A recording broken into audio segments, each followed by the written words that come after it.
ஆரம்பமாக இஸ்லாத்தின் காணிக்கையான சலாத்தினை பதிலை ஆதரவு வைத்தவனாக தெரிவித்துக் கொள்கின்றேன். அஸ்ஸலாமு அலைக்கும் வரஹ்மத்துல்லாஹி வபரகாத்துஹு. எல்லா புகழும் வல்ல அல்லாஹ் ஒருவனுக்கே உரித்தாகட்டுமாக. ஆமீன். அவனின் அன்பும் அருளும் மக்கத்து ராஜா மதினத்து ரோஜா நம் உயிரினும் உயிரான உயிரினும் மேலான முஹம்மது முஸ்தபா அஹ்மது முஜ்தபா ரசூலுல்லாஹி ஸல்லல்லாஹு அலைஹி வஸல்லம் அவர்கள் மீதும் அவர்களை அடியொட்டி வாழ்ந்து மறைந்து மறையாமல் இருக்கின்ற உத்தம சத்திய சஹாபாக்கள், தாபியன்கள், தாபியன்கள், அக்தாபுகள், அவுலியாக்கள், இங்கு தராவிக்காக பெரும் திரளாக வந்து 20 ரக்காத்தையும் வித்ருவாஜியையும் இஷாவையும் இமாம் ஜமாத்தோடு தொழுத அத்தனை தாய்மார்கள், சகோதரிகள் அனைவர்கள் மீதும் அல்லாஹுவின் அன்பும் அருளும் என்றென்றும் குறைவின்றி நிலவட்டுமாக. ஆமீன். அல்லாஹுடைய மகத்தான கிருபையால் ரமதான் மாதத்தை அடையக்கூடிய பாக்கியத்தையும் அல்லாஹு தஆலா கொடுத்தான். இந்த ரமதானிலே நோன்பு வைக்கிற பாக்கியத்தையும் இரவு தராவீஹ் தொழுகின்ற பாக்கியத்தையும் அல்லாஹு தஆலா கொடுத்தான். இந்த 3 நாட்கள் எப்படி நாம் தொழுதோமோ இது போன்று மீதமுண்டான எல்லா நாட்களும் தராவிகை இமாம் ஜமாத்தோடு தொழக்கூடிய பாக்கியத்தை, ஆரோக்கியத்தை, உடல் தைரியத்தை, எல்லா விதமான தௌஃபீக்கை அல்லாஹு தஆலா கொடுத்தருள் புரிவானாக. அல்லாஹு தஆலா இந்த ரமதான் மாதத்தை அறிமுகப்படுத்துகிற போது இந்த ரமதான் மாதம் எப்படிப்பட்டது என்றால் நோன்பு கடமையாப்பட்ட மாதம் என்று சொல்லவில்லை. இந்த ரமதான் மாதம் என்பது தராவீஹ் இரவிலே நின்று வணங்குவதற்கான மாதம் என்று அல்லாஹ் குர்ஆனில் அறிமுகப்படுத்தவில்லை. இதற்கு மாறாக அல்லாஹு தஆலா ரமதான் மாதத்தை குறித்து குர்ஆனில் அறிமுகப்படுத்துகிற போது ஷஹ்ரு ரமலான் அல்லதி உன்சில ஃபீஹில் குர்ஆன், இந்த ரமதான் மாதம் எப்படிப்பட்டது என்றால் இந்த ரமதானில் தான் குர்ஆன் இறக்கப்பட்டது என்று அல்லாஹு தஆலா சொல்கின்றான். அப்ப ரமதானை அறிமுகப்படுத்துகிற போது அல்லாஹு தஆலா இந்த ரமதானில் தான் குர்ஆன் இறக்கப்பட்டது என்று ரமதானை அறிமுகப்படுத்துகின்றான். அப்படியானால் இந்த ரமதான் மாதத்திற்கும் குர்ஆனுக்கும் நெருங்கிய தொடர்புண்டு. அதனால்தான் குர்ஆனை அதிகம் ஓதக்கூடிய மாதமாக இந்த ரமதான் மாதம் இருக்கிறது. நம்முடைய ஹாஃபிதும் கூட முழு குர்ஆனையும் ஓதி தராவீஹ் தொழுகை வைப்பதனுடைய காரணம் அதுதான். அப்ப அல்லாஹு தஆலா இந்த ரமதான் மாதத்திலே நாம் அதிகம் குர்ஆனுடைய தொடர்பிலேயே இருக்க வேண்டும் என்பதை அல்லாஹ் விரும்புகிறான். அதனால்தான் அல்லாஹ் ரமதானை குர்ஆன் இறங்கிய மாதம் என்று அல்லாஹ் குர்ஆனில் அறிமுகப்படுத்துகின்றான். நபி ஸல்லல்லாஹு அலைஹி வஸல்லம் அவர்கள் ஹதீஸில் இப்படி சொன்னார்கள், அல்லாஹ்வின் குடும்பம் என்று யார்? பொதுவாக ஒரு மனிதர் தன்னுடைய குடும்பத்தை கொஞ்சம் ஸ்பெஷலா கவனிப்பார். மற்றவர்களை கவனிப்பதை விட தன்னுடைய குடும்பம் என்று வருகிற போது ஸ்பெஷல் கவனிப்பு இருக்கும். இதான் மனிதனுடைய இயல்பு. ஆனால் அல்லாஹ் நபி ஸல்லல்லாஹு அலைஹி வஸல்லம் ஹதீஸிலே அல்லாஹ்வின் குடும்பம் என்று ஒரு கூட்டத்தை அறிமுகப்படுத்துவதாக நபி அவர்கள் ஹதீஸிலே சொன்னார்கள். நபி ஸல்லல்லாஹு அலைஹி வஸல்லம் இப்படியே சொன்னாங்க, இன்ன லில்லாஹி அஹ்லீன மினன் நாஸ், மனிதர்களிலே அல்லாஹ்வுடைய குடும்பத்தார்கள் என்று சில பேர் இருக்கிறார்கள் என்று நபி ஸல்லல்லாஹு அலைஹி வஸல்லம் சொன்னாங்க. உடனே சஹாபாக்கள் கேட்டாங்க, யா ரசூலல்லாஹ் மன்ஹும், அல்லாஹ்வுக்கு குடும்பமா? மனிதர்களுக்கு குடும்பம் இருக்கலாம், அது என்ன நம்மை படைத்து பரிபாலிக்கக்கூடிய அல்லாஹ்வுடைய குடும்பம்னு ஒருத்தவங்க இருக்கிறாங்களா மக்கள்ல என்று கேட்டபோது நபி ஸல்லல்லாஹு அலைஹி வஸல்லம் சொன்னார்கள், ஹும் அஹ்லுல் குர்ஆன், குர்ஆனை உடையவர்கள். யார் குர்ஆனை எந்நேரமும் ஓதிக்கொண்டே இருக்கிறாரோ, யார் அதிகமாக குர்ஆன் தொடர்பிலேயே இருக்கிறாரோ அவர்கள்தான் அல்லாஹ்வுடைய குடும்பத்தார்கள், அவர்கள்தான் அல்லாஹ்வுடைய குறிப்பானவர்கள் என்று நபி ஸல்லல்லாஹு அலைஹி வஸல்லம் சொன்னாங்க. அப்ப நாம இந்த ரமதான் மாதத்துல நம்மால முடிந்த சக்திக்கு உட்பட்டு எவ்வளவு முடியுமோ அவ்வளவு குர்ஆனை நாம் ஓத வேண்டும். குறிப்பாக இந்த 30 நாளில் ஒரு ஹத்தமாவது, ஒரு நாளைக்கு ஒரு ஜுஸு என்று 30 நாளைக்கு நாம் 30 ஜுஸை முடித்து ஒரு ஹத்தமாவது குறைந்தபட்சம் முடிக்க வேண்டும். இல்ல நல்ல ஓதக்கூடியவர்களாக இருக்கிறார்கள் என்றால் எவ்வளவு முடியுமோ அவ்வளவு ஹத்தம்களை முடிக்க வேண்டும். நாம் குர்ஆன் எந்த அளவுக்கு தொடர்போடு இருக்கிறோமோ அல்லாஹு தஆலா நம் மீது ஒரு தனிப்பட்ட கவனத்தை கொடுக்கின்றான். நாம் அல்லாஹ்வுடைய குடும்பத்தார்களாக மாறிவிடுகிறோம். அல்லாஹு தஆலா நம் ஒவ்வொருவரையும் அல்லாஹ்வுடைய குடும்பத்தார்களாக அல்லாஹ் ஆக்கி அருள் புரிவானாக. நபி ஸல்லல்லாஹு அலைஹி வஸல்லம் நாளை மறுமையிலே கியாமத் நாளிலே குர்ஆனை நன்கு ஓதத் தெரிந்த, அதே நேரத்தில் குர்ஆனை மனனம் செய்த, குர்ஆனை நன்கு ஓத தெரிந்த அல்லது குர்ஆனை மனனம் செய்த ஒரு மனிதரை பார்த்து அல்லாஹு தஆலா கியாமத்துல சொல்வானா. என்ன சொல்வான் தெரியுமா? கியாமத்து நாள்ல எவ்வளவு கஷ்டமான நாள். அந்த கியாமத்து நாள்ல குர்ஆனை உடைய, குர்ஆனை நன்கு ஓத தெரிந்த மனிதரை பார்த்து அல்லாஹ் சொல்வான், இக்ரா, மனிதா நீ ஓது, நீ குர்ஆனை ஓது. இந்த உலகத்துல நீ ஓதிக்கிட்டு இருந்தல்ல, அதிகமா என்னுடைய குர்ஆனை ஓதிக்கிட்டு இருந்தல்ல, இப்ப நீ ஓது என்று அல்லாஹு தஆலா சொல்வானா. எந்த அளவுக்கு சொல்வான்? அடுத்து அல்லாஹ் சொல்வானா, உன்னுடைய சொர்க்கத்தினுடைய அந்தஸ்திலே நீ உயர்ந்து கொண்டே செல். இவன் ஒவ்வொரு சூறாவை ஓத ஓத இவன் சொர்க்கத்திலே இவனுக்கு அந்தஸ்து கூடிக்கொண்டே இருக்கும். எந்த அளவுக்கு அல்லாஹு தஆலா சொல்வானாம் அந்த அடியானை பார்த்து, வரத்தில் கமா குன்த துரத்திலு ஃபித் துன்யா, இந்த துன்யாவிலே நீ எப்படி அழகாக நிறுத்தி நிதானமாக மிக அழகான முறையிலே நீ குர்ஆனை ஓதினாயோ அதே போன்று கியாமத்து நாளில் இப்போதும் நீ குர்ஆனை ஓது என்று அல்லாஹ் சொல்வானாம். அந்த அடியான் குர்ஆனை ஓதிக்கொண்டே இருப்பான். ஒரு கட்டத்தில் அவன் கடைசியாக எந்த வசனத்தோடு முடிக்கிறானோ அவ்வளவு அந்தஸ்து அவனுக்கு உயர்வாக்கப்படும் சொர்க்கத்திலே என்று நபி ஸல்லல்லாஹு அலைஹி வஸல்லம் சொன்னாங்க. அல்லாஹு அக்பர். இப்போ இந்த உலகத்தில் எவ்வளோ நாம் படிக்கிறோம், எவ்வளோ தெரிந்து கொள்கிறோம். ஆனால் குர்ஆனை அதிகம் ஓதுகின்ற, குர்ஆனை ஓத ஓத ஓத சுவனத்தில் நமக்கு ப்ராப்பர்ட்டி அதிகமாயிட்டே இருக்கு. இந்த உலகத்தில் இன்னைக்கு 25 ஸ்கொயர் ஃபீட் வாங்கிட்டா அவ்வளோ சந்தோஷமா இருக்கிறாங்க. எனக்கு 100 ஸ்கொயர் ஃபீட்ல வீடு இருக்குது, எனக்கு 1 ஏக்கர் இருக்குது, எனக்கு 2 ஏக்கர் இருக்குது, எனக்கு தோப்பு இருக்குது, இப்படிலாம் நம்ம பெருமைப்படுகிறோம். ஆனால் நீங்கள் குர்ஆனை அதிகம் ஓத ஓத ஓத அல்லாஹ் நாளைக்கு மறுமையிலே ஓத சொல்வான். சொர்க்கத்தில் உங்களுக்கு ஸ்கொயர் ஃபீட் அதிகமாயிரும், சொர்க்கத்தில் உங்களுக்கு ஏக்கர் கணக்கில் அல்லாஹு தஆலா கொடுப்பான். இந்த உலகத்துல இடம் வாங்குவதையே பெருமையாக நினைக்கிற நாம், அல்லாஹ் நமக்கு சொர்க்கத்திலே இடத்தை கொடுத்தால் அது எவ்வளவு பெரிய நசீபு. அல்லாஹு தஆலா அப்படிப்பட்ட சொர்க்கத்திலே இடம் வாங்குகின்ற நபர்களாக அல்லாஹ் ஆக்கி அருள் புரிவானாக. இன்னைக்கு சில பேர், ஹஸரத் எனக்கு குர்ஆனை திக்கி தான் ஹஸரத் ஓதும், ஏதோ கொஞ்சம் ஓதுவேன், ரொம்ப சரளமாலாம் எனக்கு ஓத தெரியாது, நான் அதனால ஓதுறது இல்லை ஹஸரத், அப்படி சில பேர் சொல்லுவாங்க. நீங்க திக்கி ஓதுனாலும் பரவாயில்ல, ஓதுங்க. நபி ஸல்லல்லாஹு அலைஹி வஸல்லம் சொன்னார்கள், அல் மாஹிரு பில் குர்ஆன், குர்ஆனை நன்கு ஓத தெரிந்த, குர்ஆனை மனனம் செய்த நபர் நாளைக்கு மறுமையிலே உயர்ந்த கண்ணியமிக்க மலக்குமார்களுடன் எழுப்பப்படுவார்கள் என்று நபி ஸல்லல்லாஹு அலைஹி வஸல்லம் சொன்னாங்க. சொல்லிட்டு சொன்னாங்க அடுத்து, வல்லதி யக்ராஹு வ யதஅதஉ ஃபீஹி வ ஹுவ அலைஹி ஷாக்குன், சிலர் இருக்கிறார்கள் அவங்களுக்கு சரளமா ஓத தெரியாது, ரொம்ப ஸ்பீடா ஓத தெரியாது, ஆனா திக்கி ஓதுவாங்க. அவங்க திக்கி ஓதுறது அவங்களுக்கு கஷ்டமா இருக்கும். ரசூல் ஸல்லல்லாஹு அலைஹி வஸல்லம் அப்படிப்பட்ட நபருக்கு ரசூலுல்லாஹ் சொன்னாங்க, சாதாரணமா நல்லா ஓதுற நபருக்கு கிடைக்கக்கூடிய கூலியை விட சிரமத்தோடு திக்கி ஓதக்கூடிய நபருக்கு 2 கூலி என்று நபி ஸல்லல்லாஹு அலைஹி வஸல்லம் சொன்னாங்க. எத்தனை கூலி? 2 கூலி. ஒன்னு அவர் குர்ஆன் ஓதிய கூலி, இரண்டாவது அவர் குர்ஆன் ஓதுவதற்காக எடுத்துக்கொண்ட சிரமத்திற்கு இன்னொரு கூலி. அப்ப நல்ல குர்ஆன் ஓத தெரிந்த ஒரு நபருக்கு கிடைக்கிற கூலியை விட குர்ஆனை திக்கி தான் ஓதுவாரு, சரளமா ஓத தெரியாது, இருந்தாலும் முயற்சி செய்து சிரமத்தோடு திக்கி ஓதினாலும் கூட அவருக்கு 2 கூலி கிடைக்கும் என்று நபி ஸல்லல்லாஹு அலைஹி வஸல்லம் சொன்னார்கள். என்றால் நம் ஒவ்வொருவரும் குர்ஆன் அப்படி ஓதணும், இன்ஷா அல்லாஹ் ஓதுவோம். இன்னொரு ஹதீஸ்ல இப்படியே ரசூலுல்லாஹ் சொல்றாங்க, நம்ம அல்லாஹ்ட்ட நம்ம என்ன செய்யறோம்? யா அல்லாஹ் எனக்கு அந்த தேவை இருக்கு, என்னுடைய குடும்பத்தில் இந்த கஷ்டம் இருக்குது, கடன் தொல்லைகள் இருக்கு, வீட்டில் அந்த சிரமம் இருக்கு, துன்பம் இருக்கு, துயரம் இருக்கு, இந்த பிரச்சனை இருக்குன்னு அல்லாஹ்ட்ட கையேந்தி துஆ செய்றோம். ஆனால் நபி ஸல்லல்லாஹு அலைஹி வஸல்லம் சொன்னாங்க, மன் ஷகலஹுல் குர்ஆனு அன் திக்ரி வ மஸ்அலதி, ஒருவர் குர்ஆனிலே மூழ்கி விட்டார், எப்ப பார்த்தாலும் குர்ஆன் ஓதிக்கிட்டே இருக்கிறார். நம்ம அப்துல் ரஹ்மான் மௌலா மாதிரி எப்ப பார்த்தாலும் குர்ஆன் ஓதிக்கிட்டே இருக்கிறார். இங்க நடந்தாலும் குர்ஆன் ஓதுறாரு, அவர் உட்கார்ந்துருந்தாலும் குர்ஆன் ஓதுறாரு, அவர் படுக்கையில பாய் விரிச்சாலும் குர்ஆன் ஓதுறாரு. இப்படி குர்ஆன்லயே மூழ்கிட்டார். இப்படி குர்ஆனிலேயே அவர் ஈடுபட்டதின் காரணமாக அவர் அல்லாஹ்ட்ட துஆ செய்யறதுக்கு அவருக்கு நேரம் இல்லை. என்ன நேரம் இல்லை?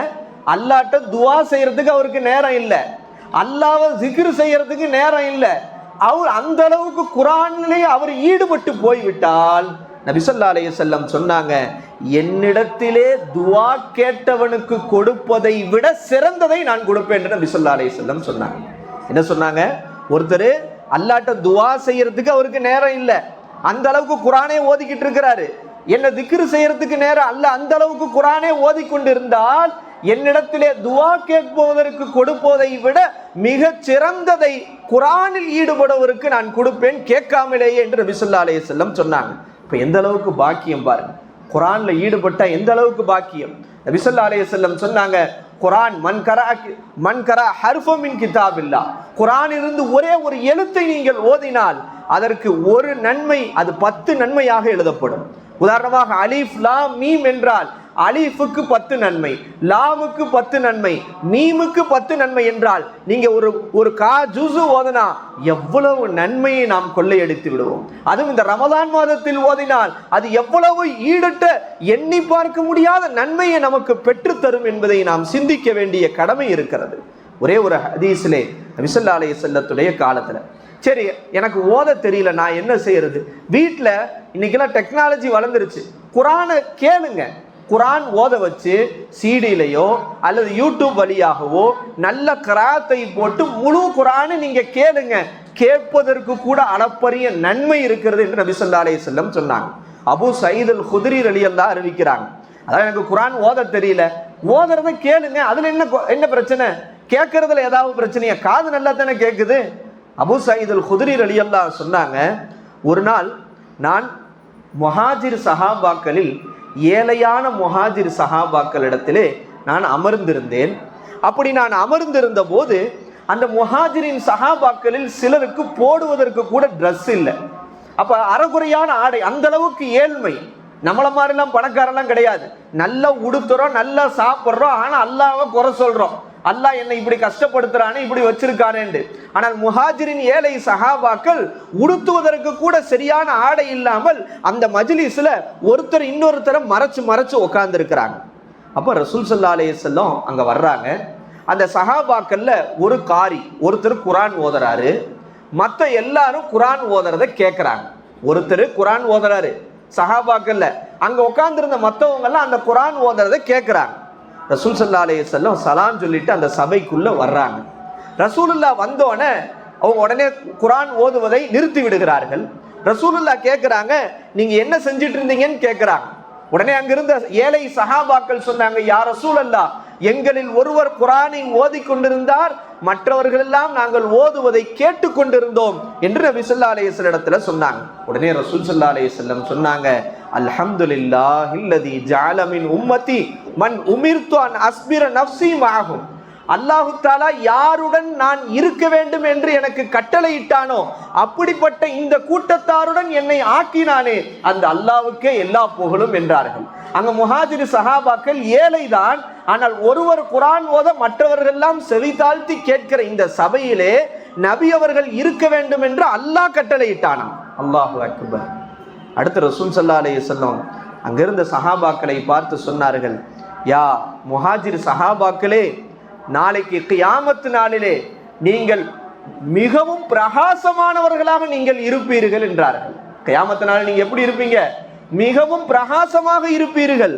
சொல்லிட்டு சொன்னாங்க, நீங்க சொர்க்கத்திலே நுழைவீர்கள்.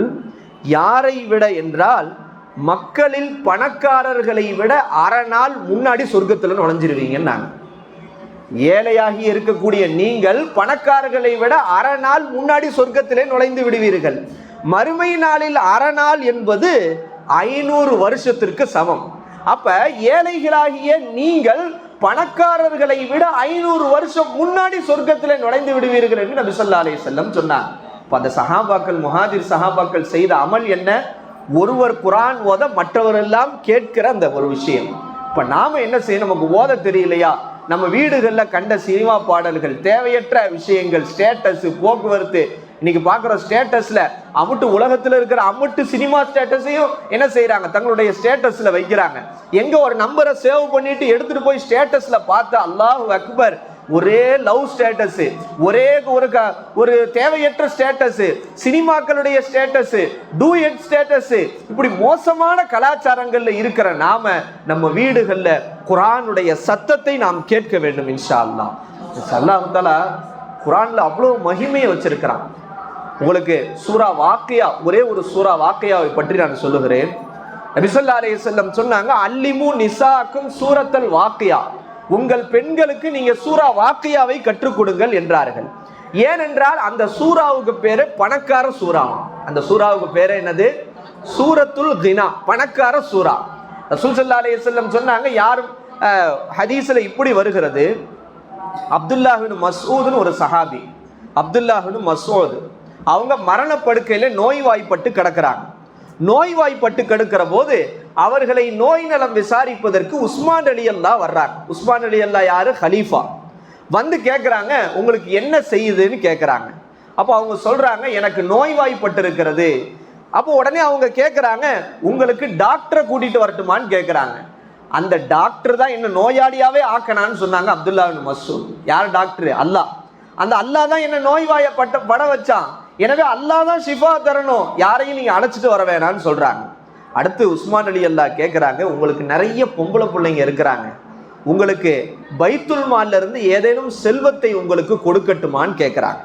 உடனே அப்துல்லாஹ் இப்னு மஸ்ஊத் ரலியல்லாஹு மரணப்படுக்கையிலிருந்து கேட்டார்கள், என்ன என்னுடைய பெண் குழந்தைகள் மீது வறுமையை நீங்கள் பயப்படுகிறீர்களா என்று கேட்டுவிட்டு அப்துல்லாஹ் இப்னு மஸ்ஊத் ரலியல்லாஹு சொன்னார்கள், மன் கரஅல் சூரத்துல் வாக்கியா ஃபீ குல்லி லைலத்தின் லம் துஸிபுஹு ஃபாகத்துன் அபதா. யார் மக்ரிபுக்கு பிறகு இரவிலே சூரா வாக்கியாவை தொடர்ந்து ஓதி வருகிறாரோ அவருக்கு வறுமையே ஏற்படாது. என் பெண் பிள்ளைகள் அனைவருக்கும் சூரா வாக்கியாவை கற்றுக் கொடுத்திருக்கிறேன் என்று அப்துல்லாஹ் இப்னு மஸ்ஊத் ரலியல்லாஹு சொன்னார்கள். அல்லாஹு அக்பர். இவருடைய வஃபாத்திற்கு பிறகு அவருடைய பெண் பிள்ளைகள் எல்லாம் செல்வந்தர்களுக்கு கட்டி கொடுக்கப்பட்டு செல்வ சீமாட்டிகளாக வாழ்ந்தார்கள் என்று வரலாற்றிலே பதிவு செய்யப்படுகிறது. அல்லாஹ் அக்பர். இப்படி சொன்னா சூரா யாசீனுடைய சிறப்பு, சூரா ஃபாத்திஹாவுடைய சிறப்பு, சூரா முல்குனுடைய சிறப்பு, இப்படி சொல்லிக்கொண்டே போகலாம். எனவே இந்த ரமலான் மாதத்திலே நாம் அதிகம் அதிகம் குர்ஆனை ஓத வேண்டும், குர்ஆனை கேட்க வேண்டும், குர்ஆனை எடுத்து நம் கண்களை கொண்டு பார்க்க வேண்டும். அல்லாஹ், நீங்க அல்லாஹ்ட்ட பேசணும்னு ஆசைப்படுறீங்களா? மன் அராதா யத்தகல்லம மஅல்லாஹ், நீங்கள் அல்லாஹ்விடத்துல பேச ஆசைப்பட்டால் நீங்க குர்ஆன் ஓதுங்கள் என்று பெரியார்கள் சொல்றாங்க. எனவே இந்த ரமலான் மாதத்திலே நம்ம அதிகம் அதிகம் குர்ஆனை ஓதக்கூடிய பாக்கியத்தையும், தராவீகளை 20 ரக்காத்திலையும் குர்ஆனை கேட்கக்கூடிய பாக்கியத்தையும் எல்லாம் வல்ல இறைவன் கொடுத்தருள் புரிவானாக. நாம் ஓதுகிற இந்த குர்ஆனை நம்முடைய மரணித்த நம்முடைய மூதாதையர்களுக்கு, நம்ம குடும்பத்தில் யாரெல்லாம் மரணித்திருக்கிறார்களோ அவர்களுக்கெல்லாம் நாம் ஈசால் சவாப் செய்ய வேண்டும். அவர்கள் அந்த குர்ஆனை எதிர்பார்த்து காத்து கொண்டிருக்கிறார்கள். என் குடும்பத்தார்கள் யாராவது குர்ஆனை அனுப்ப மாட்டார்களா என்று எதிர்பார்த்து கொண்டிருக்கிறார்கள். எல்லாம் வல்ல அல்லாஹு தஆலா இந்த ரமலான் முழுக்க குர்ஆன் ஓதக்கூடிய பாக்கியத்தை நமக்கும் நம்முடைய குடும்பத்தாருக்கும் அல்லாஹு தஆலா கொடுத்து அருள் புரிவானாக. அஸ்ஸலாமு அலைக்கும் வரஹ்மத்துல்லாஹி வபரகாத்துஹு. சீக்கிரம் சீக்கிரம் சீக்கிரம் சீக்கிரம் உட்காரு உட்காரு சீக்கிரம்.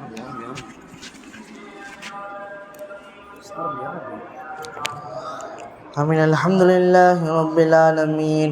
اللهم صل على سيدنا محمد وعلى آل سيدنا محمد وبارك وسلم عليه. اللهم صل على محمد وعلى آل محمد كما صليت على إبراهيم وعلى آل إبراهيم إنك حميد مجيد. اللهم بارك على محمد وعلى آل محمد كما باركت على إبراهيم وعلى آل إبراهيم إنك حميد مجيد. اللهم حينا مع رضاك وحبك يا الله. اللهم أمتنا مع رضاك وحبك يا الله. யா அல்லாஹ், கிருபையுள்ள நாயனே, ரஹ்மானே, யா அல்லாஹ், நாங்கள் தெரிந்தோ தெரியாமலோ, அறிந்தோ அறியாமலோ, புரிந்தோ புரியாமலோ ரப்பே, தனியாகவோ கூட்டாகவோ, இருட்டிலோ வெளிச்சத்திலோ ரப்பே, எத்தனையோ பாவங்கள் செஞ்சுட்டோம் ரப்பே. ரப்பே ரஹ்மானே, யா அல்லாஹ், எங்களுடைய எல்லா விதமான பாவங்களையும் மன்னிச்சிரு ரப்பே. ரப்பே, நாங்கள் பாவம் செய்யும் இயல்பை உடையவர்கள் ரப்பே. ரப்பே, குல்லு பனி ஆதம ஹத்தாவுன் ரப்பே. ரப்பே, நாங்கள் அனைவரும் பாவம் செய்யும் இயல்பை உடையவர்கள் ரப்பே. ரப்பே, நீ மன்னிக்கும் தன்மை உடையவன் ரப்பே, பேரருளான் ரப்பே. ரப்பே ரஹ்மானே, யா அல்லாஹ், எங்களுடைய எல்லா விதமான பாவங்களையும் மன்னிச்சிரு ரப்பே.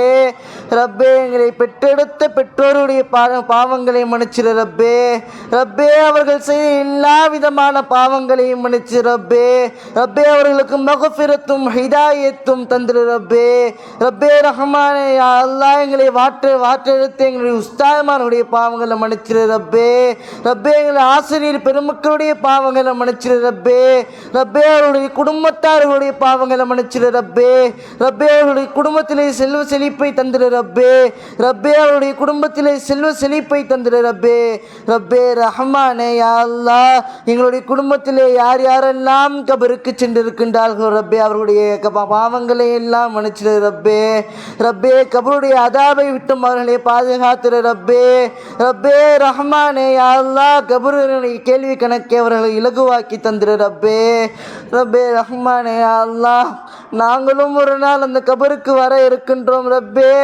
இந்த உலகத்தினுடைய சிறிய அதாவை கூட தாங்கிக் கொள்ள முடியாத இந்த உடலினை ரப்பே எப்படி ரப்பே அந்த கபருடைய அதாவை தாங்கிக் கொள்ள ரப்பே. ரஹ்மானே பேரருளாளனே யா அல்லாஹ் கபருடைய அதாவை விட்டும் எங்களையும் எங்களுடைய பெற்றோர்களையும் ஆசிரியர்களையும் சகோதரர்களையும் ஆக்கி தந்திருள்வாய். ரஹ்மானே யா அல்லாஹ் நரகத்தினுடைய அதாவை விட்டும் பாதுகாத்திரு ரப்பே. நரக நெருப்பை விட்டும் எங்களை பாதுகாத்திரு ரப்பே. ரப்பே ரஹ்மானே யா அல்லாஹ் உயர்ந்த சொர்க்கமான ஜன்னத்துல் ஃபிர்தௌஸ் என்ற உயர்ந்த சொர்க்கத்தை எங்களுக்கு அனைவருக்கும் தந்தருள் புரிவாய். ரஹ்மானே யா அல்லாஹ் கிருபையுள்ள நாயனே நபிகள் நாயகம் ஸல்லல்லாஹு அலைஹி வஸல்லம் அவர்களை கனவிலும் நினைவிலும் கண்டு ரசிக்கக்கூடிய நசீபை தந்திரு ரஹ்மானே. யா அல்லாஹ் கிருபையுள்ள நாயனே யா அல்லாஹ் இந்த ரமலான் மாதத்தை எங்களுக்கு தந்து எங்களை சிறப்பித்து தந்த ரஹ்மானே. யா அல்லாஹ் இந்த ரமலானுடைய மாதத்தை நல்லபடியிலே பிரயோஜனமாக பயன்படுத்தக்கூடிய நசீபை தந்திரு ரஹ்மானே. யா அல்லாஹ் ஏராளமான அமல்களை செஞ்சவனுடைய மேலான கருணையை பெற்றுக்கொள்ளக்கூடிய நசீபை தந்திரு ரஹ்மானே. யா அல்லாஹ் உடைய பொருத்தத்தை பெற்றிருக்கக்கூடிய நசீபை தந்திரு ரஹ்மானே. யா அல்லாஹ் தராவி தொழுகையை விடாமல் தொழக்கூடிய நசீபை தந்திருவாய் ரஹ்மானே. யா அல்லாஹ் ஏராளமான குர்ஆன்களை ஓதி எங்களுடைய மூதாதையருக்கு சென்று அனுப்பக்கூடிய நசீபை தந்திரு ரஹ்மானே. யா அல்லாஹ் எல்லா நோன்புகளையும் நோக்கக்கூடிய நசீபை தந்திரு ரஹ்மானே. யா அல்லாஹ் உள்ளச்சத்துடன் தொழக்கூடிய நசீபை தந்திரு ரஹ்மானே. யா அல்லாஹ் மற்றவர்கள் பார்க்கின்றார்கள் என்று தொழுவதை விட்டு முழுமையாக எங்களை பாதுகாத்தருள் புரிவாய் ரஹ்மானே. யா அல்லாஹ் கிருபையுள்ள நாயனே பேரருளாளனே ரப்பே இந்த அத்துணை துஆக்களையும் கண்மணி நாயகம் ஸல்லல்லாஹு அலைஹி வஸல்லம் அவர்களின் பொருட்டு நான் ஏற்றுக்கொள்வாய் ரஹ்மானே. யா அல்லாஹ் இப்பேற்பட்ட நல்ல அமைப்பினை ஏற்படுத்தி தந்த அமீர் அலிஜி அவர்களுடைய கபரை நீ சொர்க்க பூஞ்சோலியாக ஆக்கிற ரஹ்மானே. யா அல்லாஹ் அவர்கள் குடும்பத்தார்களுக்கு நீ பரக்கத் செய்து அருள் புரிவாய் ரஹ்மானே. யா அல்லாஹ் கிருபையுள்ள நாயனே அவர்கள் குடும்பத்தில் உள்ள அத்தனை பிரச்சனைகளையும் நீக்கி அருள் புரிவாய் ரஹ்மானே. யா அல்லாஹ் அவர்களுக்கு ஜன்னத்துல் ஃபிர்தௌஸ் என்ற உயர்ந்த சொர்க்கத்தை தந்தருள் புரிவாய் ரஹ்மானே. யா அல்லாஹ் அவர்கள் இருக்கும் காலத்தில் செய்த எல்லா விதமான நன்மைகளையும் ஏற்றுக்கொள்வாய் ரஹ்மானே. யா அல்லாஹ் அவர்கள் செய்த சிறிய பாவங்களையும் மன்னித்து பெரிய பொறுத்தருள்வாய் ரஹ்மானே. யா அல்லாஹ் இங்கே வந்திருக்கக்கூடிய மாணவ கண்மணிகளுக்கும் ரப்பே பெண்களுக்கும் நல்ல ஆஃபியத்துடன் கூடிய நீண்ட ஆயுளையும் பரக்கத்தையும் செல்வத்தையும் தந்தருள்வாய் ரஹ்மானே. யா அல்லாஹ் கிருபையுள்ள நாயனே இந்த அத்துணை துஆக்களையும் கண்மணி நாயகம் ஸல்லல்லாஹு அலைஹி வஸல்லம் அவர்கள் புரட்டினாலும் குறிப்பாக உன்னுடைய மேலான கிருபையினாலும் ஏற்றுக்கொள்வாய் ரஹ்மானே. ربنا تقبل منا إنك أنت السميع العليم وتب علينا إنك أنت التواب الرحيم. ربنا آتنا في الدنيا حسنة وفي الآخرة حسنة وقنا عذاب النار. سبحان ربك رب العزة عما يصفون وسلام على المرسلين والحمد لله رب العالمين. صلى الله على محمد صلى الله عليه وسلم. صلى الله على محمد صلى الله عليه وسلم. صلى الله على محمد يا ربي صل عليه وسلم.